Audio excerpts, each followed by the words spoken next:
दोस्तों, मुख्य चुनाव आयुक्त राजीव कुमार की प्रेस कॉन्फ्रेंस से पहले एक बहुत बड़ा खेल हो गया है। दिल्ली में एक ऐसा खेल जिसका पर्दाफाश तब हुआ जब आज दोपहर 2 बजे दिल्ली के लिए मुख्य चुनाव आयुक्त तारीखों का ऐलान करने वाले हैं।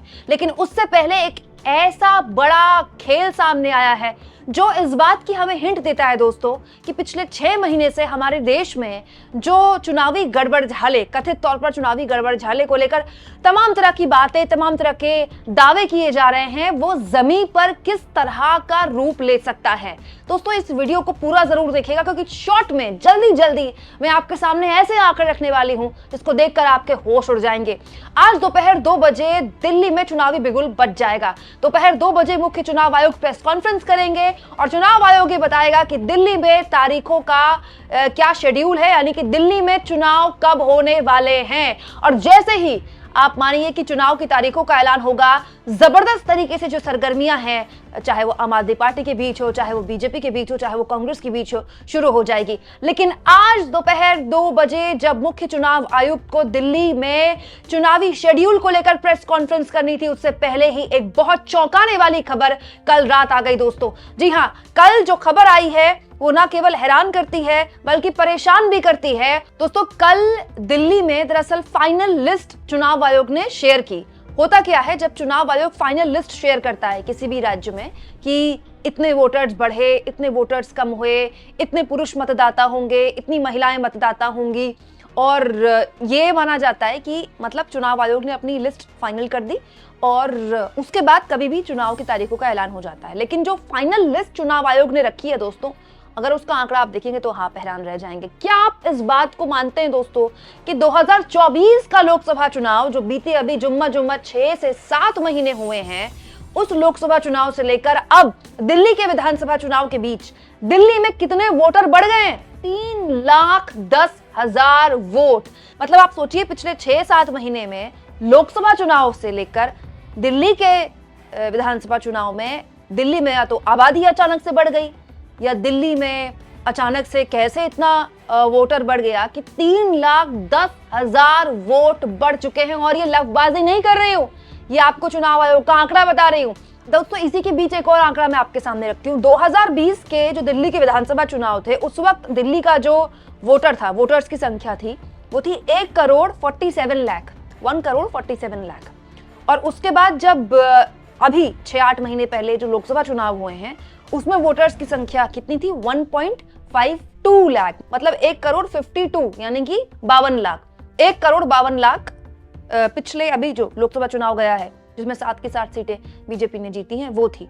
लेकिन पिछले 6-8 महीने में 3,10,000 वोट बढ़ गए दिल्ली में। दोस्तों, ये आंकड़ा उस वक्त में हम शेयर कर रहे हैं, इस आंकड़े को लेकर उस वक्त में बात कर रहे हैं जब दिल्ली में मतलब आम आदमी पार्टी का ऐसा कोई दिन नहीं जाता जब या तो आम आदमी पार्टी के बड़े नेता या खुद केजरीवाल या फिर खुद दिल्ली के मुख्यमंत्री आतिशी बाहर आकर प्रेस कॉन्फ्रेंस करके ये ना बताएं कि इस इलाके में इतने वोट कट गए, इस इलाके में इतने वोट कट गए। इसकी तो कोई गिनती नहीं है कि कितने वोट कट गए, किसने एप्लीकेशन दी, उस एप्लीकेशन में कितना एक्शन हुआ, उस एप्लीकेशन में जिन लोगों के वोट कटे क्या उन लोगों को बताया गया कि नहीं बताया गया, इसके बारे में तो कोई जानकारी नहीं है। बढ़ गए कितने, इतना तो पता है कि पिछले लोकसभा चुनाव से लेकर जो अभी 8 महीने पहले गए, उससे लेकर अब तक 3,10,000 वोट बढ़ गए। लेकिन ये नहीं पता कि कट कितने गए। दोस्तों, मैं तो ये मानकर चलती हूँ कि दिल्ली का वोटर इतना जागरूक हो गया पिछले 8 महीने में कि वो खुद उसने अपने वोटर लिस्ट में नाम बढ़वाए होंगे। मतलब बहुत सारे बच्चे हैं जो बालिग हो गए होंगे इस बीच, या बहुत सारे लोग हैं जिन्होंने लोकसभा चुनाव में शायद वोट ना डाल पाए हों, या फिर उनको लगा विधानसभा चुनाव में वोट डालेंगे। बहुत सारे ऐसे भी लोग हो सकते हैं जो अचानक दिल्ली में आके पिछले 8-9 महीने में बस गए, फिर उनको लगा कि अब हम बस गए हैं, अब हम यहीं के वोटर हैं और हम यहाँ अपना वोट डालेंगे। तो ये अपने आप में एक सवाल है दोस्तों, जिसका जवाब हमको और आपको तलाशना चाहिए, क्योंकि हम लगातार चुनाव में हो रहे गड़बड़झाले को लेकर बात करते हैं।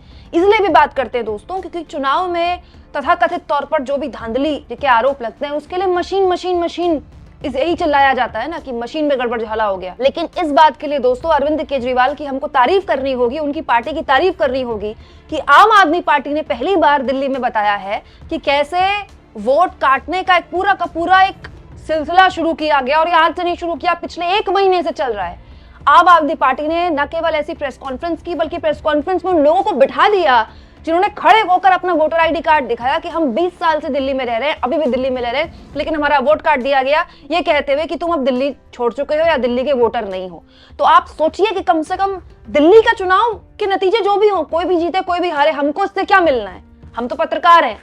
लेकिन कम से कम दिल्ली के चुनाव के जरिए ये पता चल गया, आम आदमी पार्टी ने ये स्टैब्लिश कर दिया कि कितने बड़े स्तर पर वोट काटे जा सकते हैं और कितने बड़े स्तर पर वोट ऐड किए जा सकते हैं। अब मैं आपके सामने एक और बहुत ही दिलचस्प आंकड़ा रखने वाली हूं, जिसके जरिए आपको पता चलेगा कि आखिर ये खेल हो क्यों रहा है। दोस्तों, एक आंकड़ा जो हम सब के लिए एक बहुत इंपॉर्टेंट नजीर बन सकता है, दिल्ली का 2020 का विधानसभा चुनाव का आंकड़ा, जिसमें आम आदमी पार्टी ने 62 सीटें जीती थी। 70 में से 62 सीटें आम आदमी पार्टी ने क्लीन स्वीप कर दी थी। वहीं बीजेपी को मिली थी 8 सीटें और कांग्रेस को 0। कांग्रेस की 60 में से ज्यादा सीटों में तो जमानत जब्त होने के हालात आ गए थे।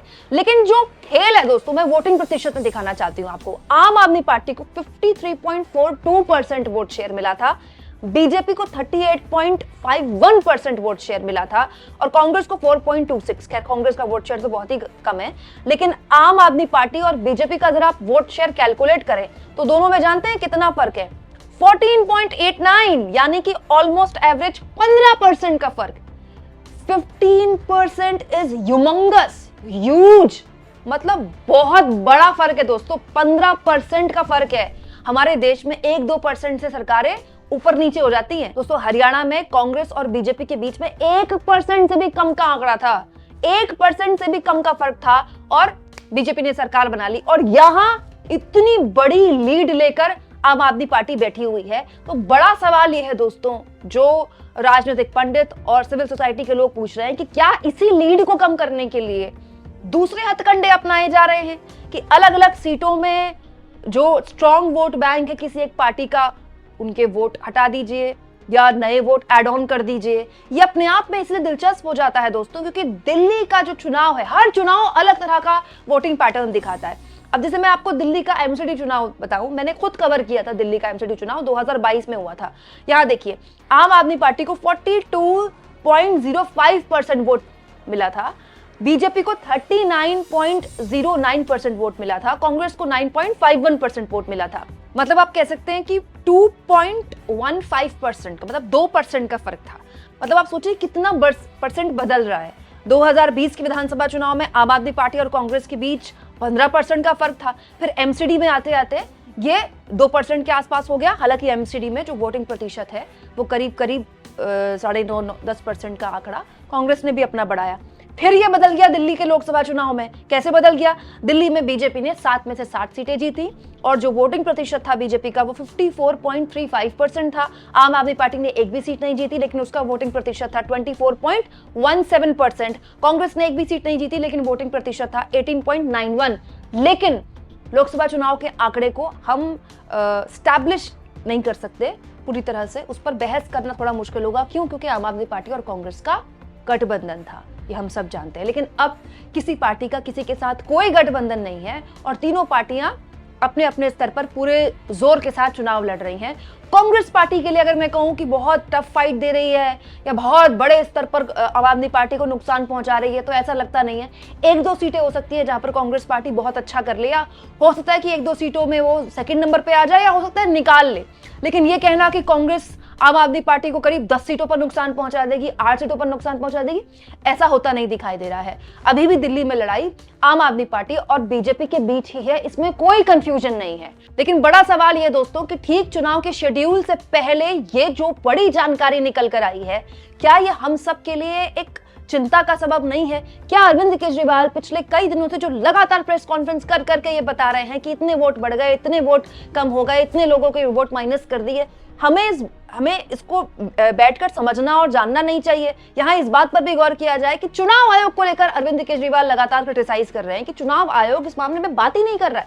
हालांकि चुनाव आयोग से मिले अरविंद केजरीवाल, उनके दफ्तर में जाकर उनको शिकायत दी, मतलब बाकायदा शिकायत का जो पूरा का पूरा डॉक्यूमेंट तैयार किया था आम आदमी पार्टी ने वो दिया। लेकिन शिकायतें दी गई हैं इससे पहले भी अलग अलग पार्टियों द्वारा, होता क्या उन शिकायतों का।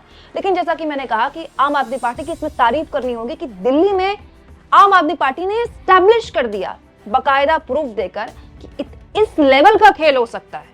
लोग सोच रहे हैं कि मशीन में गड़बड़ होती है, यहां पूरा का पूरा मामला ही अलग है।